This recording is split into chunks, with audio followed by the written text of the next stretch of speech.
Anaemia. बच्चों याद रख लो, अनीमिया क्या होता है, हीमोग्लोबिन का लेवल जब कम हो जाता है किससे भला, नॉर्मल वैल्यू से, तो उसे हमें अनीमिया कहते हैं। तो अब देखो हमने तो बहुत सारा पढ़ा, कभी हम मेगालोब्लास्टिक की बात कर रहे हैं, कभी हम बात करें ए प्लास्टिक एनीमिया की। तो अब बात हो रही है कि जी आपके पास आयरन की डेफिशिएंसी हो गई है। ठीक है, देखिए हीमोग्लोबिन के दो हिस्से होते हैं, हीमोग्लोबिन के दो हिस्से होते हैं, एक होता है हीम पोर्शन और एक होता है ग्लोबिन। हीम पोर्शन में क्या होता है, आयरन होता है और ये 4% होता है, और ये जो ग्लोबिन होता है ये 96% होता है, ये प्रोटीन होता है। ओके, अब देखिए हीम के लिए आपको क्या चाहिए, आयरन। ठीक है, जब आयरन नहीं होगा तो हीम नहीं बनेगा, जब हीम नहीं बनेगा तो हीमोग्लोबिन नहीं बनेगा। भले आप जितनी मर्जी प्रोटीन आपके पास ग्लोबिन है, हीम नहीं बनेगा तो आयरन नहीं होगा तो आपको अनीमिया हो के चांसेस बढ़ जाएंगे। तो अगर ये पता लग जाए ना कि जी कि अनीमिया को ट्रीट करना है, तो पहले काज ढूंढते हैं। ठीक है, तो मोस्टली जो अनीमिया होता है वो किसकी वजह से होता है, आयरन डेफिशिएंसी अनीमिया होता है कि हमारी खुराक में एक तो इनटेक हम लो इनटेक कर लेते हैं, फिर इसकी डिमांड जो आयरन की है ना वो इंक्रीज हो जाती है, कब ला, प्रेगनेंसी और लैक्टेशन के दरमियान।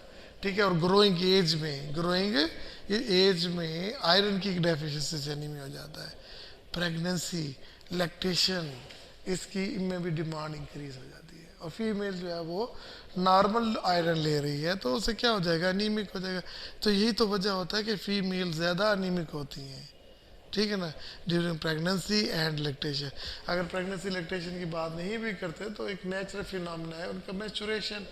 अगर अब नॉर्मल मैस्चुरेशन साइकिल आ जाए, ब्लीडिंग ज़्यादा हो रही है तो उसमें भी अनीमिया हो जाएगा।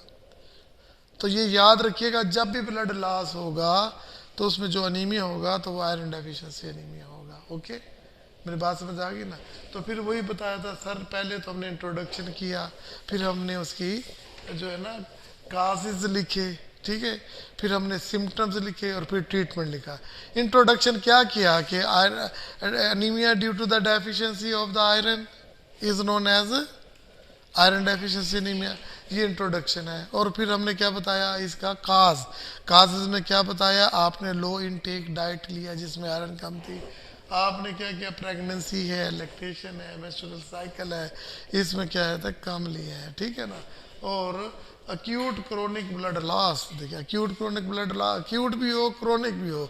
अक्यूट में क्या होगा, एक्सीडेंट हुआ, सर्जरी हुई तो लॉस हो गया, और क्रोनिक में क्या होगा, देखिए ये देखिए कि ब्लड लॉस में पेप्टिक अल्सर होगा, तो ये क्या होगा, क्रोनिक होगा, ब्लड लॉस होता है। जितने भी पेप्टिक अल्सर जिन्हें भी होगा ना उनमें इंट्रिंसिक फैक्टर भी पैदा नहीं होता। जिनको मैदे की तकलीफ होती है उनको साथ अनीमिया की भी तकलीफ लाजमी होती है। फिर होता है हेमोराइड्स, ये जो बवासीर होती है तो इसमें भी ब्लीडिंग होती है, बड़ी तकलीफ दे होती है। ठीक है ना, तो इसमें भी ब्लड लॉस होता है, हेमोराइड्स। ठीक है, और क्या होता है, हुक वर्म, जैसे इन्फेस्टेशन के पेट में हुक वर्म, क्योंकि वो इनको खून को चूसते हैं, जब खून का लॉस होगा तो ये अनीमिया ही होगा। और फिर ब्लीडिंग डिसऑर्डर, कोई भी ब्लीडिंग डिसऑर्डर है, जैसे हीमोफीलिया है, ये कट लगा और ब्लीडिंग स्टार्ट हो गई। ओके, तो ब्लीडिंग डिसऑर्डर्स में ये सारा समझ आ गया ना। देखिए जी, आपको इंट्रोडक्शन आ गया, काज आ गया, अब सिम्टम्स की बात है। बेटा याद रखो, जो भी अनीमिक की हमने पढ़ी थी ना, सारी के सारी सिम्टम इसमें मौजूद हो सकती हैं। ठीक है ना, कि क्या होती हैं जी, इसमें वीकनेस होगी, फटीक होगी, और क्या होगा, पेल स्किन होगी, ब्लड शॉर्टनिंग ऑफ ब्रीथ होगी, और क्या था, ब्लड प्रेशर जो है वो कम हो जाएगा। कि देखिए कितना अच्छा बताया, ब्लड प्रेशर भी कम हो जाएगा। तो इस तरह की इसके अंदर वो जो सारे सिम्टम्स होते हैं, लेकिन कुछ चंद सिम्टम्स तो हो ना जिससे पता लगे कि इसे आयरन डेफिशिएंसी एनीमिया है, तो डॉक्टर ने ये देखना कि इसे आयरन है। जिसकी डेफिशिएंसी होगी जब तक वो नहीं मिलेगी तो उसका अनीमिया ख़त्म नहीं होगा। तो जो इससे कुछ स्पेसिफिक होती हैं, स्पेसिफिक होता है कि जिन लोगों में आयरन डेफिशिएंसी होती है उनके नाखून जो होते हैं वो ब्रिटल होते हैं, लाइनिंग होती है, ब्रिटल होते हैं। ठीक है, उनके जो बाल होते हैं ना वो भी ब्रिटल होते हैं, ऐसा लगता है जैसे किसी ने आग लगाई हो, बेजान, ऐसे चुरली मुरली होते हैं। ठीक है ना, तो वो भी क्या होते हैं, ब्रिटल होते हैं। हेयर उनके बाल ज़्यादा गिरना शुरू हो जाते हैं।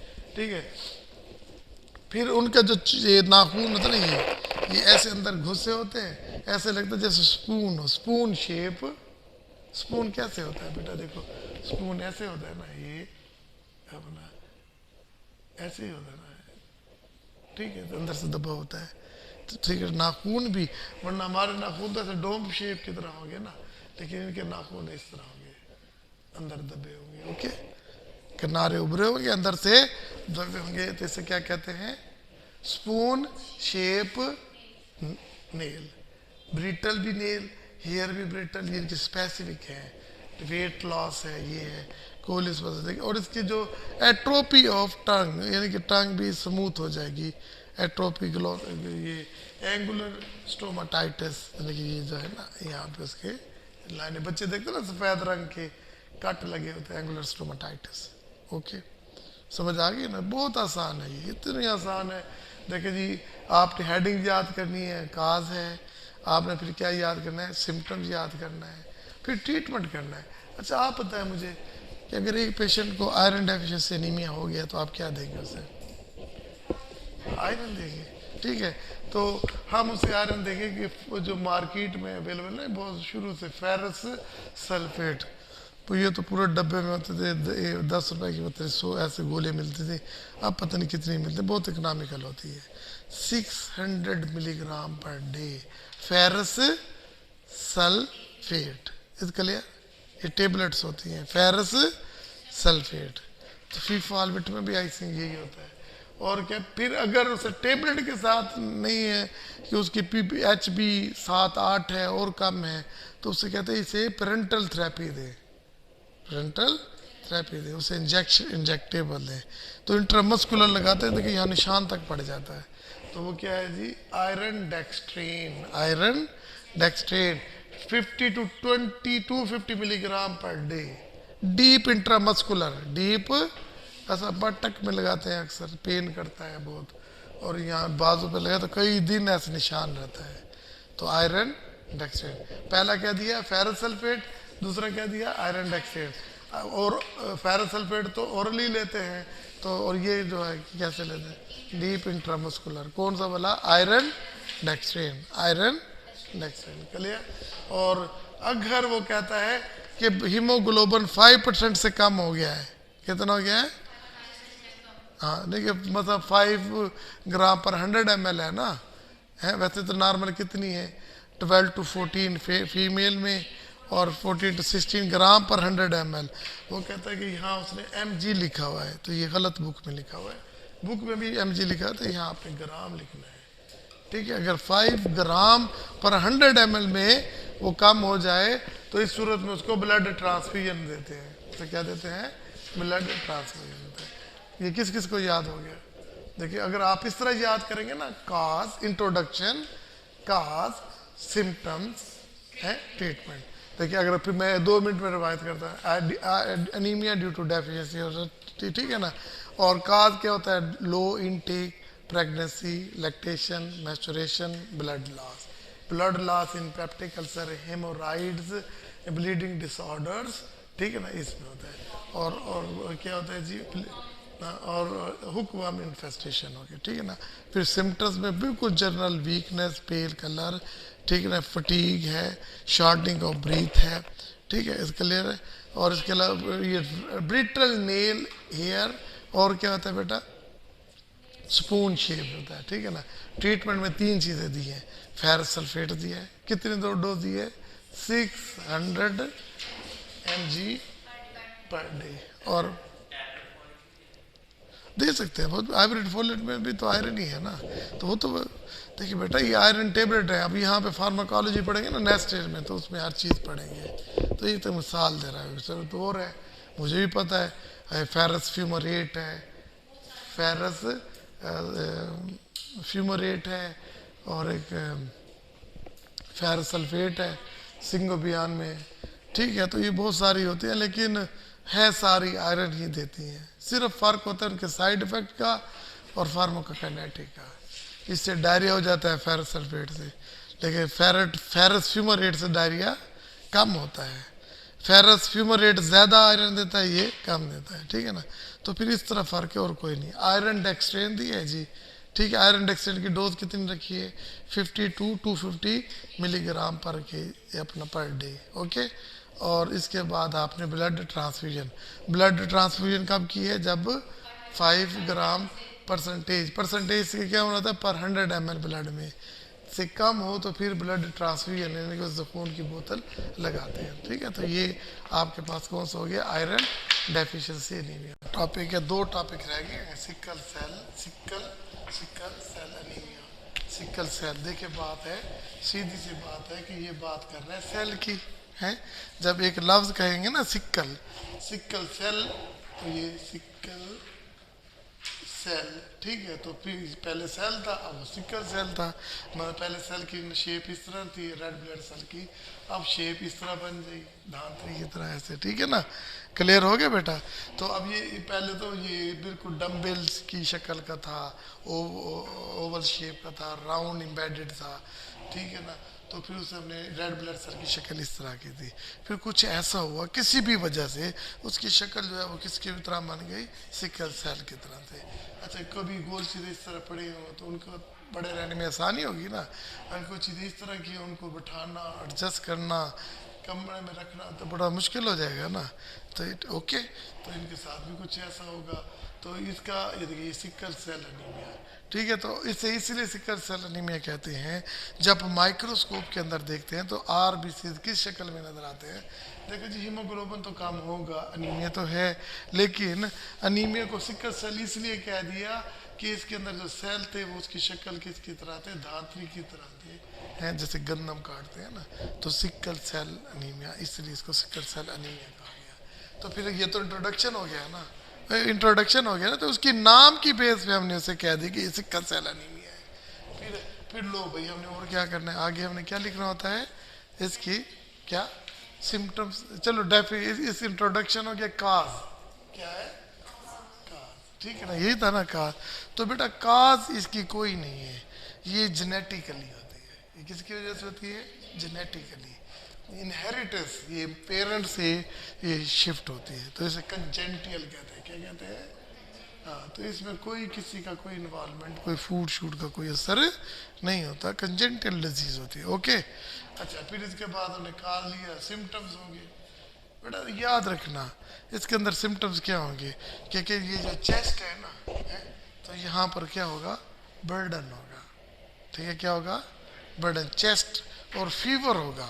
और क्या होगा? चेस्ट, सीवियर चेस्ट पेन होगा।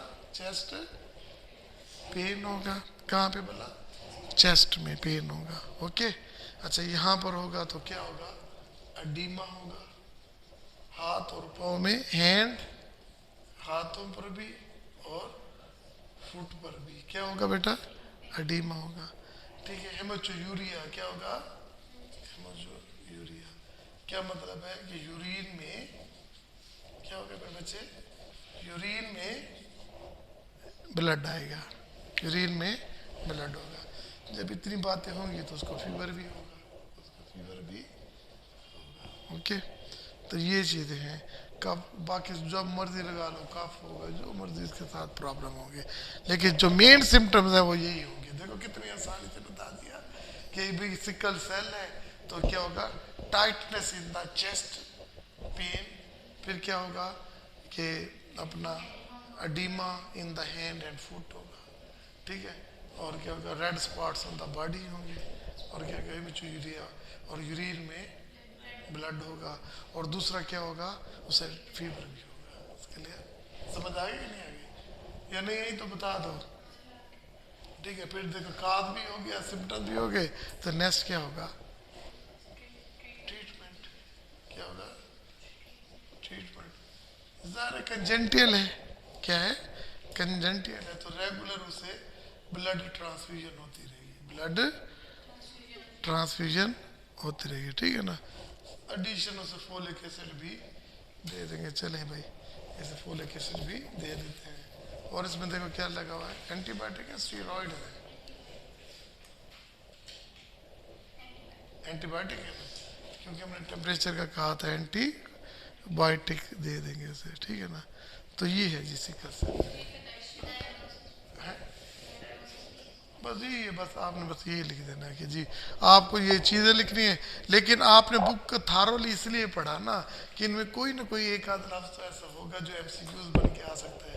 अगर write a note on sickle cell anaemia आ जाए तो आपने उसकी तस्वीर बना देनी है, सिकल बना देना, हो गया। आपने काज लिख दी, कंजेंटल, कंजेंटल मेन काज है, ठीक है ना। और ये देखिए इसके अंदर इसके ट्रीटमेंट बोन मैरो ट्रांसप्लांटेशन तो नहीं है, नहीं है ना। कंजेंटल जो है तो इसमें तो बस सिर्फ उसे खून देंगे, कुछ खुराक अच्छी दे देंगे, हैं, तो इस तरह ही होगा। फिर देखिए हाँ पैदाइशी होता है, हाँ सारी लाइफ होता है। काज होगा, उसके सिम्टम्स होंगे। देखिए कितने खतरनाक है, अल्लाह ताला का हम कितना शुक्र अदा करें कम है, ठीक है ना। देखिए उसके साथ बेचारे को डीमा हो रहा है, खून ब्लड में खून आ रहा है, ठीक है। उसकी टाइटनेस चेंज, जैसे खांसी भी होगी, यकीन ये चीज़ें भी होंगी, तो फीवर भी होगा। तो फिर ट्रीटमेंट क्या है कि उसका कितना खून, आप किसी से दूसरी खून की बोतल तो मांगे, आपको एक मिल जाएगी, दो मिल जाएगी, पाँच मिल जाएगी, छः मिलेगी। रेगुलर बेसिस पे अरेंज करना कितना मुश्किल होता है, आप सोच ही नहीं सकते, ठीक है। बाकी अल्लाह ताला मेहरबानी करे। देखिए ये सिकल सेल एनीमिया हो गया, क्लियर हो गया, इसे रोक दो।